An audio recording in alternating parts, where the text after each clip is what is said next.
हम भी उठ जाते हैं मॉर्निंग में जब सभी अपने मीठे ख्वाबों में सपनों में सोए रहते हैं। सेविंग भी कर लेते हैं ठंडे पानी से, बिना गाल का परवाह किए हुए रगड़ते रहते हैं जिलेट से।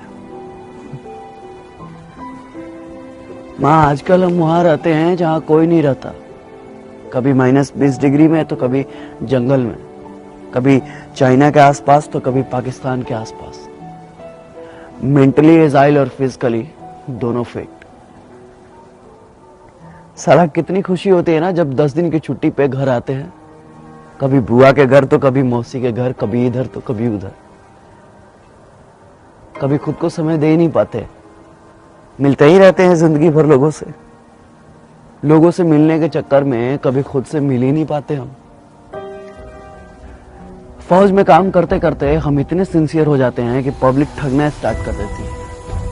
10 का सामान 20 रुपए में बेचते हैं दुकान वाले। कनपट्टी के पास 6 बाल देखे नहीं कि सामान का रेट बढ़ जाता है, क्योंकि वे जानते हैं कि ये फौजी लोग हैं, बार्गेनिंग करना नहीं जानते। और सच कहें तो हमने कभी मोल भाव करना सीखा ही नहीं,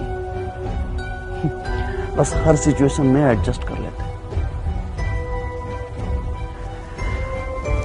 जो दोस्त हमें दोस्त समझते थे, आजकल वो हमें कैंटीन समझने लगे।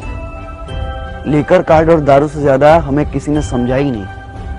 एक तो कभी किसी का फोन नहीं आता है, और फोन आता भी है तो सिर्फ ग्रोसरी आइटम के लिए। किसी को फेयर लवली चाहिए तो किसी को हॉर्लिक्स, तो किसी को अमेरिकन टूरिस्ट का बैग, और किसी को स्पोर्ट शूज। पहले पूछते थे कब आ रहे हो, होली में आ रहे हो? अच्छा, होली में आ रहे हो तो एक मेरे लिए आरएस लेते आना। वैसे भी बिहार में दारू बंद है और कैंटीन के दारू में बहुत नशा है, 4 दिन तक सोते ही रहते हैं। अभी घर पे 4 दिन ठीक से पहुंचे हुए होता नहीं है कि जनता सवाल पूछना शुरू कर देती है। कब जाना है? कब की ट्रेन है भाई? कब जा रहे हो? इतना सवाल तो साला खुद से हमने कभी पूछा ही नहीं जितना बगल वाले पूछते हैं। एक तो कम उम्र में ही आ जाते हैं डिफेंस लाइन में और कट जाते हैं सोशल लाइफ से। कभी किसी के शादी में नहीं जा पाते, कभी किसी के फंक्शन में नहीं जा पाते। शिकायतें सबको रहती हैं कि हम नहीं आते हैं, पर क्या करें, अपनी जिंदगी को बस एडजस्ट कर लेते हैं। अपने पर्सनल लाइफ को सोशल लाइफ से कनेक्ट ही नहीं कर पाते, क्योंकि फौजियों का कोई सोशल लाइफ ही नहीं होता। अरे कंफर्म टिकट की तो दूर की बात है, साला 3 महीने पहले छुट्टी तो कंफर्म है।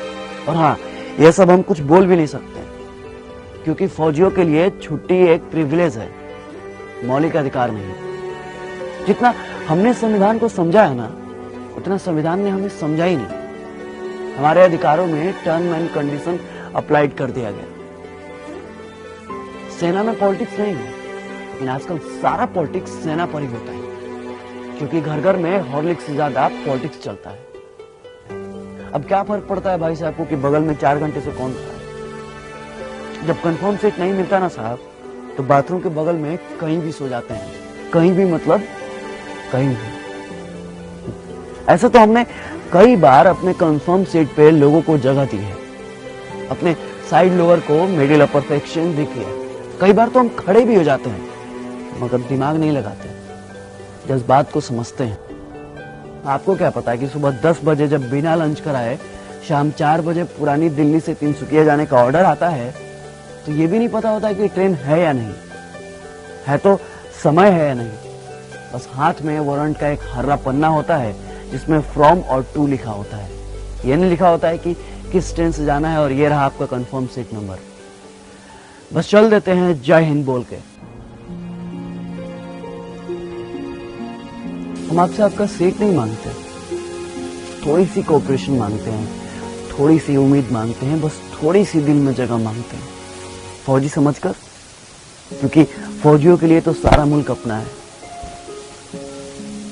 ये थोड़ी सी सिंपैथी ना किसी एलोपैथी से ज्यादा काम करती है साहब। इसलिए अपनों से गुजारिश है कि अपनों के लिए अब कभी भी ट्रेन के या बाथरूम के कहीं भी कोई फौजी भाई मिले ना, तो दिल के कहीं कोने में थोड़ी सी जगह दीजिएगा। जय हिंद, जय Bharat. If I die in a war zone, box me up and send me home.